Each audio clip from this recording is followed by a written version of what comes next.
Tulala at bakas ang sobrang lungkot sa mukha ng tricycle driver na si Renato Pino dahil 6 na buwan nang nakatenga sa Collier ang kanyang sidecar at nahatak pa ang kanyang motor ng financing matapos makaladkad at mat-auto wreck ng multicab sa Barangay 1 Bais City Negros Oriental noong August 25, 2023. Ang multicab ay pag-aari ng barangay na sa panahong yun ay si Noel Ramirez ang nakaupong chairman.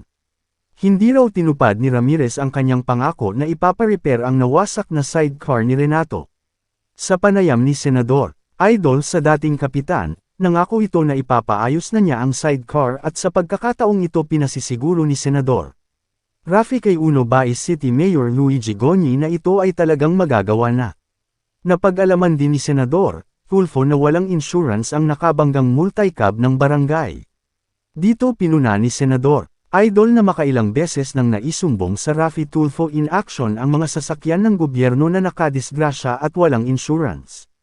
Kaya naman magsusumit si Senador Idol ng Senate resolution upang magiging mandatory na ang pagkakaroon ng comprehensive insurance para sa mga government vehicle at papatawan ng parusa ang mga kawani ng gobyerno na naging pabaya tungkol dito.